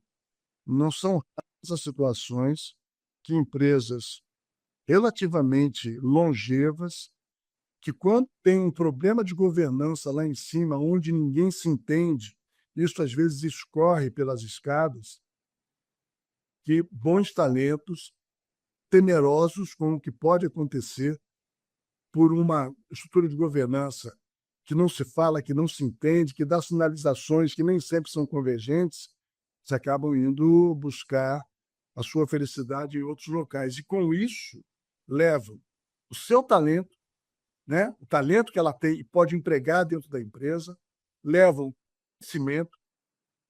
conhecimento, competência, levam conhecimento da empresa. Ah, não, mas nós temos aqui um acordo de confidencialidade. Pessoal, obviamente que existem muitos riscos, com ou sem acordo de confidencialidade, de na saída de pessoas que têm acesso a temas importantes, disso acabar indo para outros lugares. E pior ainda, muitas vezes vai atuar no teu concorrente, né? Que, obviamente, tudo que ele poderia investir aqui, ele vai investir do outro lado e pode te colocar em apuro. Então, assim, ter uma boa estrutura de governança, os que se comunicam, que se falem, que se desafiem. Não quer dizer que, veja, tem que ter assim uma harmonia 100%. Não, está tudo certo um órgão desafiar o outro. Agora, respeitando a elegância, respeitando o direito das pessoas pensarem diferente, mas que essas provocações elas sejam feitas de forma produtiva pelo bem da organização, né? E, obviamente, as decisões difíceis estão aí para ser tomadas, seja pelo conselho, seja pela gestão, quando alguma coisa não está funcionando adequadamente, quando uma pessoa, em qualquer nível que seja, esteja atuando fora dos limites de integridade, ética e dos valores daquela organização, e não dá para você alcançar resultado a qualquer preço, né? Não dá para pegar atalhos. Então, cabe também aos órgãos da alta liderança, aos órgãos do conselho de administração, seja o comitê, tomar decisões difíceis, muitas vezes pelo bem da empresa, pela sua reputação. Não sei se eu cumpri tudo que a tua pergunta trouxe, mas eu tentei, viu? Cumpriu tudo, Joaquim. Obrigado pela fala, acho que inspiradora. né? E eu vou aproveitar aqui e copiar o esforço tanto da Sandra quanto da Ângela e ajudar, né, a aterrissar aqui com base no que você trouxe, resumindo brevemente, acho que alguns dos principais pontos que você trouxe, né? Você mencionou a importância em estabelecer um vínculo entre a gestão e a governança, né, quando a gente fala da responsabilidade da alta liderança, mencionou a importância dos administradores terem como foco a preocupação em construir um ambiente de trabalho saudável, que isso tem tudo a ver, né, com motivação para as pessoas se manterem nas organizações, considerando inclusive os diferentes modelos mentais, principalmente os intergeracionais que a gente está vivenciando hoje, né, e a importância, acho que, da integridade da organização e de termos uma estratégia clara, né, alinhada a propósito como elemento de retenção e atração de talentos. Inclusive pelo fato de que as pessoas vêm ressignificando o seu relacionamento com o trabalho e as suas motivações, né, de permanecerem na empresa vem mudando ao longo do tempo, e esse vínculo com o propósito, né, com a integridade, com aspectos éticos, acaba sendo o grande tomador de decisão hoje em dia em ficar ou não em uma empresa, né? E eu acho que muito por conta disso que você trouxe foi estruturas de governança acabam sendo essenciais, centrais para reter esses talentos, e corroborar processo de tomada de decisão, principalmente as mais difíceis, né? Garantindo que essas decisões estejam alinhadas a sistemas de integridade e com base na boa ética, né? Então, Joaquim, acho que mensagens muito valiosas, super inspiradora aqui a sua fala. Agradeço você ter topado de estar aqui conosco, né, a convite do Instituto, e eu passo então de volta para a Tânia para a gente seguir o nosso evento. Tânia, mais uma vez, muito obrigado ao convite, uma honra dividir o painel aqui com as pessoas que estiveram presentes aqui, todas de grande referência nos temas de que falaram, então foi um prazer estarmos apoiando esse evento. Bom final de evento aqui para nós. Especial agradecimento a vocês dois. Um prazer, Joaquim, poder estar com você de novo na mesma sala conversando. Muito obrigada. Eu fiz um destaque para uma fala sua, acompanhando o resumo que o Lucas ofereceu, que é a necessidade, né, da organização fortalecer a cultura de desenvolvimento e de retenção de talentos. Eu fico com o paralelo de que pessoas são o maior ativo intangível das organizações, e os ativos intangíveis eles ganham em proporcionalidade hoje a maior do que os ativos tangíveis nas grandes empresas. Então, super obrigada pela presença, pela mensagem. Muito obrigada. Eu quero, então, convidar a Noêmia Gushken para entrevistar Milton Beck, que vai conversar conosco sobre visão atual e tendências sobre o futuro do trabalho. Sejam bem-vindos. Bom dia, Milton. Seja muito bem-vindo. Olá! Bem-vindo. Olá, bem, obrigado pela recepção. Aqui estou à disposição. Obrigado, Tânia, pelo convite, Noêmia. Bem-vindo. Deixo vocês todos para conversarem, tá bom? Tchau, tchau. Olá, bom dia a todas e todos. Estou muito feliz em estar aqui com tantos profissionais admiráveis e de referência, né? Rostos queridos e amigos também, para ouvir ideias, reflexões, sobre um tema tão importante como a gente vem falando aqui até agora, pessoas, né? E agradecer a Tânia por me permitir aqui representar o Mediare, né, na apresentação do nosso próximo convidado, que é também um amigo querido, né, de longa data e muito conhecido por dirigir o meu LinkedIn aqui no Brasil. Eu estou falando do Milton Beck. Milton é atualmente o diretor-geral do LinkedIn para a América Latina e Head de Talent Solutions para a África Subsaariana. Ele foi o funcionário número 2 do LinkedIn, e sob sua gestão, a plataforma atingiu 80 milhões de usuários, sendo o terceiro maior mercado no mundo. O Milton é apaixonado por inovação e tecnologia, já ocupou posições de liderança em outras multinacionais, antes de ingressar no LinkedIn, E isso, a passagem pela Microsoft, ele foi um dos responsáveis por trazer o Xbox para o Brasil. E com a missão também de ajudar profissionais a serem mais produtivos e bem-sucedidos, o Milton ele tem um videocast semanal, 3 em 3, onde ele apresenta, compartilha reflexões, aprendizados sobre carreira, mercado, e com vários participantes conhecidos do público em geral, como o Ricardo Amorim, a Paula Carosella, o Fábio Porchat, Maurício de Souza, que eu adoro particularmente, e considero ele um Beatle para mim, e Cristiane Pelage e muitos outros. Além de apresentador e criador de conteúdo, o Milton é pai, entusiasta de inteligência artificial e um torcedor do Santos, né, Milton? Seu time do coração. Sem dúvida. Uma nota pessoal aqui, Milton e eu, a gente trabalhou juntos na Microsoft aí durante alguns anos, e eu sou testemunha, né, do entusiasmo do Milton pela tecnologia, pela inovação, pelas pessoas, e uma liderança muito admirada, né, pelo time e pela companhia como um todo. Então, é um grande prazer e uma alegria, Milton, ter você aqui com a gente nessa conversa, e de novo te agradecer a disponibilidade. Obrigado, Neymar. Você falou muito bem de mim, tá? Tá assim. Poderia ser diferente. Obrigado pelo Poderia ser resumo diferente. e eu fico muito feliz de você ter comentado tanto, somos realmente amigos desde a época da Microsoft. Eu fiquei 13 anos lá, já estou 13 anos aqui no LinkedIn. Para quem não sabe, a Microsoft comprou o LinkedIn, né? Então eu sou parte da Microsoft de novo, já são quase, se juntar tudo, são mais de quase 27 anos, tá? Então, de LinkedIn e Microsoft. Então, no que eu puder compartilhar o que eu aprendi um pouco, vai ser um prazer. Muito bom, muito bom.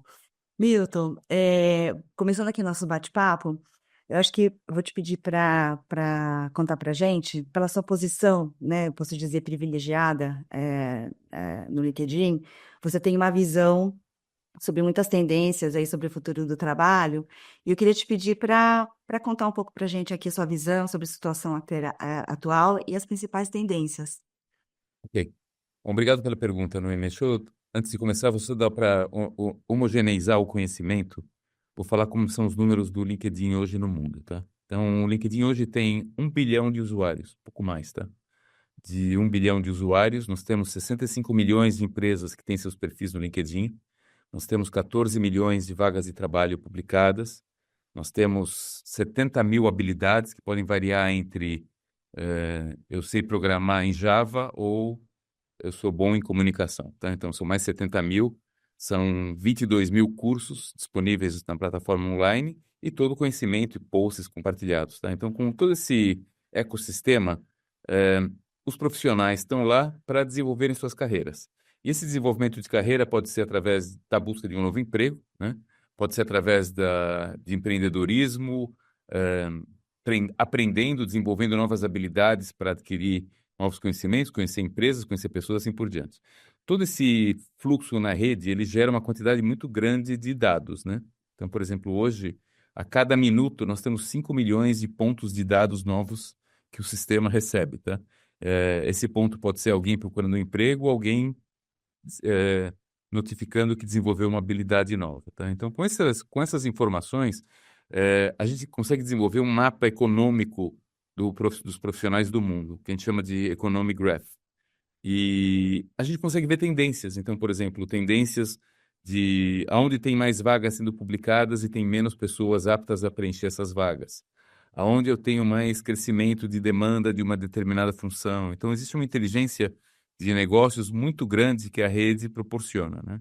Então, com isso, a gente consegue verificar várias tendências. Então, agora indo direto para o seu ponto, tá?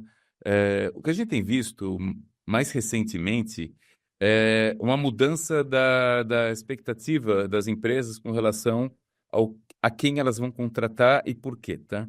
Então, talvez o primeiro sintoma disso seja uma diminuição da busca do diploma e um aumento na busca das habilidades, tá? Então, as empresas estão menos preocupadas hoje com os diplomas formais e mais preocupadas em resolver um problema, e muitos desses problemas são resolvidos através de habilidades que esses profissionais obtiveram não somente num curso técnico na faculdade ou numa pós-graduação, mas cursos ou aprendizados que vieram com trabalhos, com cursos online, com experiências e assim por diante, tá? Então, a gente está vendo no futuro trabalho um modelo baseado em busca de habilidades, tá? Então, centrado em habilidades, tá? A gente também está vendo uma busca muito maior por profissionais que entendam ou tenham algum conhecimento de inteligência artificial, tá? Então, quando a gente pega o número de vagas e de posts relacionados à inteligência artificial, todo mundo sabe, isso aí subiu exponencialmente com as inteligências artificiais generativas, né? E a gente vê isso aqui refletido também no mercado profissional. Então, não é que as empresas esperam que os profissionais saibam programar ou saibam aplicações sofisticadas de AI, inteligência artificial, mas se espera que tenha algum conhecimento que permita que ele otimize seu trabalho, né? Então, um mercado focado em habilidades, centrado em habilidades, que tenha inteligência artificial dentro desse contexto e que seja um ambiente em que esses profissionais se desenvolvam constantemente, tá? Então, aquela cultura de sempre aprender, né? Então, as empresas estão buscando não pessoas que entram produzindo, mas que entrem aprendendo, tá? E por que isso aqui é cada vez mais verdade? Porque a gente pega, por exemplo, as diferenças das habilidades necessárias nos últimos 10 anos, mudou de 10 anos para cá em 35% as habilidades que os profissionais eram requeridos a ter. Nos próximos 10 anos vai mudar outros 65, tá? Então a gente está vendo uma mudança muito grande no que se espera dos profissionais. Então aquele profissional que fez uma faculdade 10, 15, 20 anos atrás e se baseia no seu fit ao mercado com base nessa faculdade, ele vai ficar ultrapassado se ele não continuar aprendendo o tempo todo, né? Então, essa é uma tendência. Outra tendência grande do futuro do trabalho são as profissões que não existiam, né? Então, se a gente pensar que em 2024, os dados do LinkedIn mostram que 10% dos trabalhadores do mundo foram contratados para funções que não existiam no ano 2000, né? Então, funções como cientista de dados, gerentes de rede social, piloto de drone, cybersecurity num nível muito mais avançado, assim, muitas profissões nem existiam e muitas que vão passar a existir que também não existem hoje, né? Então, basicamente, é uma das formas como a gente vê o futuro do trabalho. E eu posso depois pegar por outros ângulos, não quero monopolizar na primeira resposta tudo que eu sei aqui, tá certo? Joia, Milton, obrigada. Mas você percebe diferenças nessas tendências entre regiões, países ou no Brasil, dada a amplitude dessas informações que você Sem mencionou? dúvida. Quando você pega só o Brasil em si, a gente tem diversas bolhas, né? Então, assim, quando você analisa o que acontece aqui no Itaim, nos Jardins, é diferente do que acontece no interior de São Paulo, que é diferente do que acontece no interior do Centro-Oeste, no Nordeste e no Norte, tá? Então, o Brasil é muito grande, tem muitas bolhas, tem desde empresas que estão hiper preocupadas com o desenvolvimento de suas equipes, com inteligência artificial, com sustentabilidade, diversidade, etc., e outras que não estão nem pensando nisso, tá? Então, dentro do Brasil já é muito diverso. Quando a gente compara o Brasil com outros países, Noemi, que acho que talvez é uma pergunta talvez um pouco mais relevante, tá? Dada a diversidade que a gente já tem aqui dentro, né? O que a gente está vendo é que o Brasil é sempre... Faz a pesquisa, eu tenho algumas métricas aqui, compara o Brasil com a Alemanha, França e Espanha, tá? E aí o Brasil é sempre a maior métrica de todos, tá? Então, quando você pergunta para os líderes brasileiros se existe um ritmo de transformação no trabalho em função dessas mudanças no futuro do trabalho, no Brasil 87% dizem que sim, contra uma média de 75 a 80 nos outros países, tá? Quando você pergunta no Brasil se existe uma expectativa de mudança de competências, no Brasil é 75, nos outros países é 70. Quando vocês perguntam para os líderes brasileiros quais veem que a inteligência artificial generativa vai causar impacto para suas equipes, no Brasil é 90, nos outros países é 80. Então, o que a gente vê é que os líderes brasileiros, eles têm uma expectativa muito grande, são muito animados uma forma de dizer, com relação a esse futuro trabalho, com essas mudanças, com os aumentos de produtividade que vão ter. Por outro lado, também o que a nossa pesquisa mostra, Noêmia, é que os funcionários das empresas, os profissionais, eles não acreditam que as suas empresas estão dando o conhecimento necessário, as ferramentas necessárias para eles se desenvolverem. Tá? Então, existe hoje uma diferença entre o que se espera e o que se oferece. Tá? Então, uma expectativa muito grande de que isso vai acontecer e uma falta de ferramental para que esses funcionários realmente consigam chegar lá. Né? Então, a expectativa dos funcionários é que as empresas vão dar esses cursos, que vão dar esse treinamento, que vão prepará-los, e isso realmente, efetivamente, não está acontecendo. Quando você pega o grande Brasil, então, ainda menos ainda, né? Então, essa diferença de expectativas já existe até nas empresas mais de ponta aqui do Brasil. Quando você pega as empresas que não estão tão adiantadas assim, maior ainda, né? Perfeito. Então, pegando o gancho dessa parte de desenvolvimento, Milton, a gente acha, né, a gente percebeu aí percebe, né, nos últimos anos, uma ênfase maior nas habilidades pessoais, né, e relacionais, né, talvez em detrimento, não detrimento, mas talvez com maior foco, né, do que as técnicas, né, as específicas. Ambas são essenciais, acho que é importante dizer aqui. Mas, considerando essa tendência do futuro do trabalho que você mencionou, quais seriam essas habilidades pessoais, interrelacionais, que todo profissional ele poderia buscar e como? Antes de responder diretamente essa, um framework que está sendo usado por muitas empresas quando elas vão pensar na organização da força de trabalho delas, Noêmia. O termo é em inglês, tá? Então, 3 Bs, de Build, Buy e Bot, tá? Então, o que significa basicamente isso? As funções muito repetitivas, em grande volume, pode ser uma atividade de suporte técnico, pode ser um atendimento a cliente, pode ser várias coisas, tá? Vão ser substituídas, são repetitivas e tem muito volume de informações, vão ser automatizadas, vão ter bots que vão responder, tá? Então, um dos Bs são esses bots. O outro B são as funções esporádicas que podem ser terceirizadas. Então, eu preciso desenvolver um logotipo para minha empresa, preciso fazer um panfleto, preciso gravar um vídeo específico. O outro B é o buy, tá? Então, não vai ser um bot, vai ser um buy. E o terceiro B é o build, que aí eu vou desenvolver minha força de trabalho interna, tá? Então, uma parte eu vou colocar bots, uma parte eu vou comprar, e as coisas mais estratégicas eu vou fazer internamente. Quando você pensa nas coisas mais estratégicas, são aquelas que não vão ser facilmente substituídas por inteligência artificial ou por automação, tá? E quando você pensa quais são essas funções, muitas delas estão relacionadas a habilidades cognitivas, né? Então, assim, quando você pensa E você falou muito bem, quer dizer, quando a gente agora está dando muito mais valor às empresas, à sociedade, para essas habilidades interpessoais, isso não significa que a gente não deva dar o devido valor às hard skills, né? As habilidades. Você não vai num dentista que não sabe. Ele pode ser muito simpático, muito gentil, mas se ele não souber tratar um canal, não adianta, tá certo? Então, quando você pensa isso num dentista, é muito óbvio, tá certo? Mas isso vale para todas as funções. Para o cara de marketing, para o cara de contabilidade, para o cara de finanças, etc, etc. Então, saber o hard skill, a competência técnica, é extremamente importante.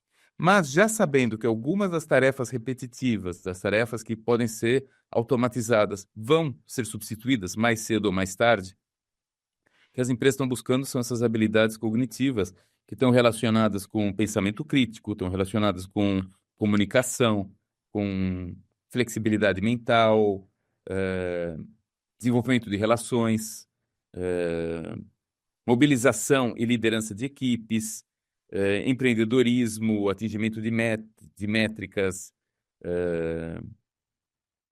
Então, assim, conhecimento digital, tá? Então, algumas dessas funções são funções, e é interessante porque são habilidades que não vão ser aprendidas. Não é difícil aprender isso na faculdade, né? Você vai aprender isso como? Você vai aprender isso no trabalho, com pessoas com quem você se relaciona, com cursos rápidos, com cursos com cursos de 1 hora, com trilhas de 10 horas, 20 horas. E é aprendível, né? Não é que você nasce sabendo comunicação, não é que você nasce sabendo dar feedback,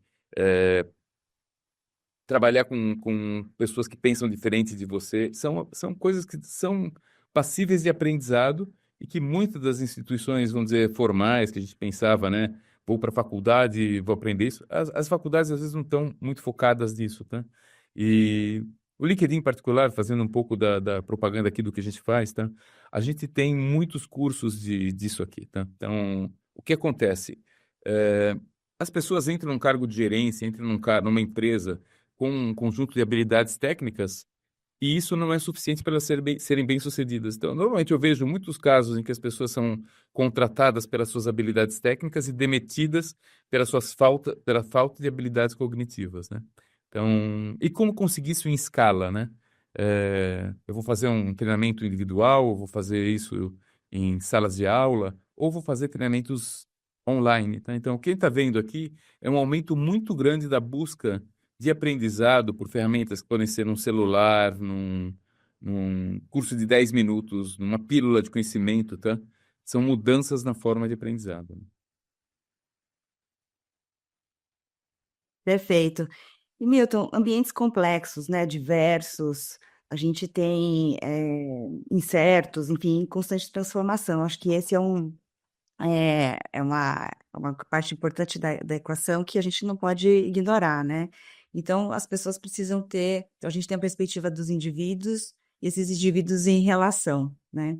Como você acha que a gente pode construir, né, relações entre essas pessoas para que elas possam navegar melhor nesses ambientes, concretizar os objetivos da organização, né? E como você acha que as lideranças, né, qual o papel delas e como elas podem contribuir positivamente nesses contextos? Então, eu tenho uma opinião, assim, quando você pensa na diversidade, né? Você está falando em diversidade de raça, de gênero, de idade, né? De todos os tipos de diversidade de opiniões, né? Então, às vezes você está numa mesma sala e tem opiniões muito diversas e as pessoas não sabem lidar com isso, tá? Então, muitas vezes a tendência, eu quero que a minha opinião ganhe sobre a sua opinião, né? Então, que é uma coisa óbvia. Se eu sair de uma reunião e a minha sugestão não foi aceita, eu me sinto derrotado, né? Outras culturas não têm exatamente esse tipo de comportamento em reuniões, né? Na cultura ocidental, isso é muito presente, né? Mas tem outras diversidades que a gente vê acontecendo de uma forma variável dependendo do tipo de empresa, tá? Então, por exemplo, eu participo de reuniões com um grupo 50 a mais e essas pessoas me falam, não consigo arranjar um emprego, tá? Não consigo nem ser entrevistado, tá? Então, não é uma questão nem de não passar nas entrevistas, eu não sou nem chamado para as entrevistas, tá? Existem situações onde pessoas de grupos subrepresentados, seja pessoas pretas, pessoas LGBTQIA+, têm problemas de adaptação nas empresas. E da minha experiência em particular, eu tenho visto que as empresas que têm esses grupos diversos, elas tendem a ser mais bem-sucedidas, né? Elas conseguem refletir melhor o que se passa da porta para fora, né? Então, a porta de dentro, o que se passa dentro da empresa, são equipes que refletem melhor a sociedade e com isso elas conseguem desenvolver produtos e soluções melhores para esse ambiente competitivo, tá? Essa é uma das coisas. Mas, falado isso, eu acho que é muito difícil você ter esses ambientes diversos, porque não é tão fácil, tá? Quando você tem que fazer uma integração entre pessoas de diversas idades, quando você tem que fazer integração entre pessoas diversos credos, tá? E que tem que trabalhar junto em equipe, etc., requer, talvez, em muitos casos, um esforço adicional, tá? E eu acho que se não vier da liderança, é muito difícil que isso venha de baixo para cima. Então, se a liderança não acredita e a liderança não coloca os mecanismos para essas mudanças realmente ocorrerem, né, eu vejo com muita dificuldade que isso aqui consiga partir da base da pirâmide organizacional das empresas e subir, né? Então, eu acho muito importante, Noemi, eu acho que é o caminho. Acho que tem dois motivos, tá? Um deles é o motivo de negócios, né? Então, quando você analisa, eu já vi várias pesquisas da McKinsey e outras consultorias que mostram que empresas com diversidade, todos os tipos, são mais bem-sucedidas. por um lado, então, se as empresas querem ganhar mercado, querem ganhar dinheiro, querem lucrar, é uma estratégia correta. E outro lado também é a coisa certa a fazer na sociedade, tá? Então, quando você pega o Brasil, a quantidade de pessoas negras e pardas na sociedade versus a presença dessas pessoas nas empresas, ou quando você pega o número de pessoas que a sociedade brasileira também está envelhecendo, né? Então, o número de pessoas que vão chegar com 50 anos em plena possibilidade de trabalhar, que não estão conseguindo emprego, se a gente não conseguir resolver esse problema, vai ficar uma sociedade muito doente, né?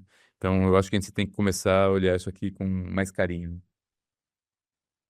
Perfeito. Quando eu te ouço, eu acho que me vem a palavra aqui, intencionalidade, Milton. Eu acho que a intencionalidade no aprender, né? Quer dizer, você tem que estar sempre ativo para questões de aprendizado. Adorei a sua fala com relação ao hit the ground já aprendendo, né? E não só fazendo. Hit the ground Acho que running, né? Hit the ground running hit versus the ground running, learning. exato. Exatamente. Fica mais Obrigada. bacana em inglês, né? Assim, essa não daqui. Eu evito falar os anglicanismos, tá? Mas essa fica bacana, assim, em inglês. Eu acho que passa bem o significado, né, do momento. E a intencionalidade de incluir, né, de realmente das lideranças terem essa intenção, trabalharem todas as suas ações realmente com muita intencionalidade, né, para que realmente sejam efetivas, né.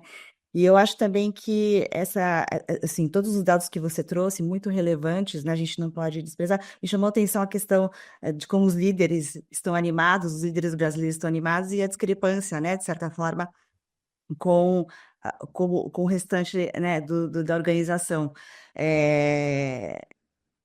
E que isso, obviamente, precisa chegar num nível um pouco mais próximo, né, Milton? Seja com relação aos ambientes que as lideranças proporcionam, as intenções nas ações, e realmente fazer e falar, né? Acho que isso sempre o fazer realmente é muito mais forte, né? Então, que isso esteja não só na intenção, mas na execução realmente de todas essas atividades, né, que as empresas e os líderes estão buscando. E dos Acho líderes, que a gente estou estamos passando do tempo, né? Mas assim, quando eu falo dos líderes, coitados dos líderes também, não é tão fácil, tá? Então não é que eles não querem, tá? Quando a gente faz as pesquisas e pergunta por que não acontece, tá? Tem os 4 grandes motivos são a falta de trabalhadores, de profissionais com as habilidades requeridas para poder implementar essas mudanças, né? Tem preocupações com propriedade intelectual, com perda de dados, tá? Tem preocupação com governança e tem uma preocupação muito grande com custo também, tá? Então, a balança ela pesa para os dois lados, tá? Então, não é que é falta de vontade, é falta de interesse, é que não é fácil também. Claro, não, equilibrar todos esses pratos, os líderes estão realmente com você falou coitados dos líderes, né? Mas eu acho que isso bom, faz parte, né, da liderança, mas eu acho que todo mundo, se a gente trabalhasse de uma forma coletiva, né, criando os espaços, trabalhando a inteligência coletiva, isso vai emergir. E acho que todo mundo trabalhando com propósito compartilhado, né, como foi falado nas outras apresentações aqui, esse propósito compartilhado, ele realmente move e faz as coisas acontecerem de uma forma diferente, especialmente nesses momentos em que a gente está vivendo. Queria te agradecer muito esse momento e te colocar, enfim, um tempo para falar também um pouco mais aí suas últimas palavras. Eu queria te agradecer muito, né? É sempre um prazer falar com você, né? E muitas dessas coisas que a gente está falando sobre desenvolvimento constante, não é uma novidade. O fato de que as pessoas precisam aprender e se manter atualizadas, a gente vem falando isso há 30 anos, né? Mas eu acho que isso aí se acentuou. Então, quando você vê o que as empresas necessitam, o nível de automação que a gente está conseguindo, e quando a gente começou a ver o que inteligência artificial generativa, vou dar como exemplo do ChatGPT, né? A mudança que causou é uma mudança parecida é um nível de mudança do tipo que a gente viu quando surgiu a internet ou quando surgiram os telefones celulares. Não é uma pequena mudança, é uma mudança gigante, né? E se as pessoas os profissionais não se prepararem, eles vão sofrer, tá? Então, eu acho que o que vai acontecer, tenho uma visão positiva de que vai mudar. Não é que Alguns empregos vão perder, vão ser extintos, mas a grande maioria dos trabalhos, eles vão ser alterados, né? Eu me lembro, só para finalizar, que quando lançaram o Excel, o VisiCalc, que o Lotus 123, as planilhas, saíram matérias no Wall Street Journal dizendo, não, vai acabar o trabalho de contadores, não vai mais ter contador no mundo, etc, etc. O que mudou foi diminuir o pessoal que coloca dado no livro, no sistema, e aumentou o número de analistas, tá? Então, algumas funções mudaram, perde-se em alguns lugares e ganha-se em outros, tá? As funções que vão crescer são as funções que requerem todas essas habilidades cognitivas que a gente falou. Muito obrigada, Milton, de novo. Foi um Professora prazer, e Tânia, contem comigo sempre que precisar, Noemi. muito obrigada, muito obrigada. Entrando para agradecer vocês dois. Bom, habilidades cognitivas agregam valor para o perfil de trabalho do futuro, busca de aprendizado online em diferentes níveis de profundidade, de cursos a pílulas e mais um conjunto de informações, Milton, que você trouxe e não cabem no resumo da Noêmia e meu, mas muito agradecimento por ter agregado essa visão à nossa conversa sobre pessoas na manhã de hoje. Obrigado, Elo. Enquanto eu inicio o agradecimento... Obrigada, Milton. Enquanto eu inicio o agradecimento a todos vocês estão recebendo um link para uma nuvem de palavras. O nosso pedido é que possamos construir uma nuvem que traduza o sentimento por termos participado dessa manhã de conversa de hoje. Eu agradeço especialmente a presença de cada um de vocês, que não aparecem para nós na tela, mas que demonstra interesse por esse tema. Muito obrigada pela presença.